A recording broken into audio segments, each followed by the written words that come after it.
Alright guys, welcome back to the channel. We have more gaming and PlayStation news, rumours and leaks to go over. If you enjoyed today's video, please show your support by hitting that like button. And don't forget to tune into the PlayStation podcast every Sunday at 7 PM UK time. Right then, Sony has officially revealed that the PlayStation 5 has made more money than all previous PlayStation consoles combined. That includes the legendary PlayStation 2 and the massively successful PlayStation 4. During Sony's recent business segment meeting, the company announced that the PlayStation 5 generation has already generated $13 billion in profit. That's more than the total profit earned from the PlayStation 1 right the way through to the PlayStation 4 combined, which together made around $10 billion in profit. And just to break that down in a little bit more clarity, the PlayStation 1 earned around $3 billion. The PlayStation 2 added $2 billion, and the PlayStation 4 came in strong with $9 billion. However, the PlayStation 3 actually lost money, around about $4 billion, largely due to its expensive launch price and hardware issues. According to former Sony executive Shuhei Yoshida, the PlayStation 3 losses were so severe that Sony's TV division had to help balance the books. But the PlayStation 5, well, it launched in late 2020, right in the middle of a global pandemic, and despite massive supply shortages, scalping and productivity delays, it still sold like crazy. Now, for the first time ever, the PlayStation 5 has overtaken the PlayStation 4 in terms of monthly active users, which shows just how active and engaged the current player base is. Despite the constant discord from a handful of minority individuals who think that X or YouTube equals facts, Sony is clearly in a strong position going forward, and with new exclusives and hardware updates on the horizon, it doesn't look like the PlayStation 5 momentum is slowing down anytime soon. It's absolutely fantastic to hear that the platform is doing so well.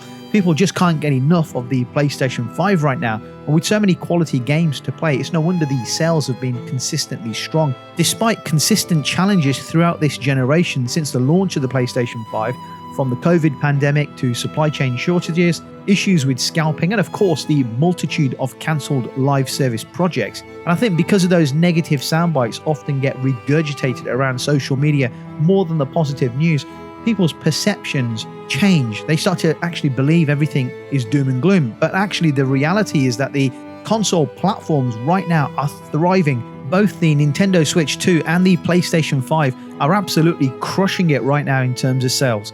Guys, let's move on. I put a post out earlier today about a brand new game which caught my eye. Never come across it before, never even heard of the game. The game is called Blood Message, and it's arguably the best looking game coming to PlayStation. So 24 Entertainment, the studio best known for the action-packed free-to-play battle royale Naraka Blade Point, is teaming up with NetEase Games to launch something totally different, a single-player, story-focused adventure called Blood Message. This is a big change for NetEase. After spending more than 20 years building a reputation in multiplayer and online gaming, they're now focusing on telling a deep, personal story through purely a single-player experience. Zepyeng Hu, NetEase's executive vice president and lead producer, described this move as a new generation of high adventure and promised a cinematic journey like no other. You can see the trailer being played in the background, and I mean, it looks absolutely brilliant. Let me know what you think in the comments down below.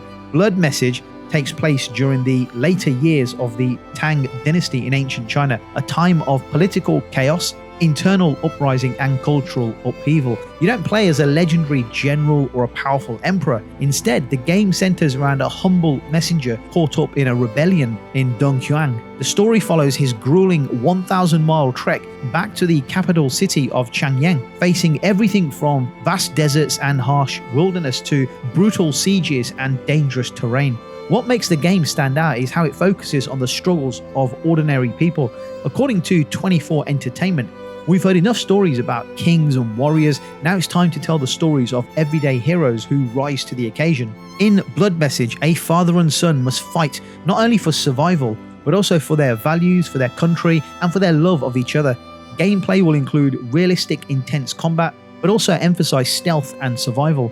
The developers are promising an emotional story that explores family, sacrifice, and identity, themes that should resonate with a lot of players who love playing single-player games. The environments are inspired by real-world geography of East and Central Asia, giving players the chance to explore richly detailed landscapes grounded in history. The game is being developed for PC and consoles using Unreal Engine 5 and will also include custom-built technology from 24 Entertainment to push the visuals and storytelling even further. While there's no confirmed release date at the moment for this game, the game is already being earmarked as one to watch for gamers who love single-player story-driven games. Now, the full trailer is available on the channel. Just head on over to the Game Trailers playlist to check it out. Let's move on, guys. Lies of P, the dark and stylish Souls-like action game inspired by Pinocchio, has just crossed a major milestone, hitting 3 million total sales across all platforms, including both digital and physical copies on PC and consoles. Now, this sales number also includes the recently released DLC Lies of P Overture, which dropped during the Summer Game Fest and serves as a prequel to the main game. While it's been known for a while that around 7 million people had played the game, a lot of the player count came from Game Pass, so those 3 million sales numbers right now are pure purchases, which makes the milestone even more impressive.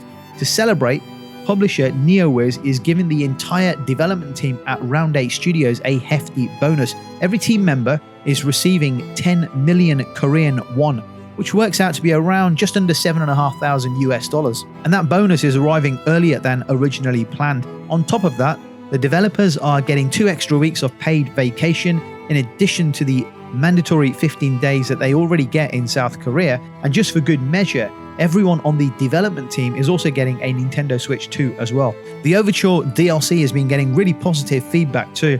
Critics have noted it introduces more difficulty options, both easier and harder, which could help bring new players into the Souls-like genre while still challenging veterans. Now, the Lies of P DLC Overture is set in an eerie zoo, and it's been praised for its design and new enemy types, which has given the fans fresh combat patterns to learn. With a sequel to Lies of P already in development, the DLC serves as a nice bridge between the original and what's coming next. It's fantastic to hear that the devs are being looked after like this, following the success of Lies of P. So let's move on. The Witcher 4 development team aims to take full advantage of the generational shift since the release of Witcher 3, and their ambition to deliver a true next-gen experience had to be shown right from the get-go with the tech demo shown during this year's edition of Unreal Fest. Engineering production manager Jan Hermanowitz said that the studio is adapting to the generational shift in hardware, engines, and technology since the release of the third entry in the series. The studio wants to take full advantage of this shift to deliver a true next-generation experience. This ambition had to be shown right away, which led to the showing of the village of Valdrest in the Witcher 4 tech demo. This village featured over 300 NPCs, a huge character density comparable to The Witcher 3's biggest city, Novigrad, which provided clear proof or evidence of how serious CD Projekt Red is about stepping up from the previous entry in the Witcher series. The team spent a lot of time looking at recordings of Novigrad,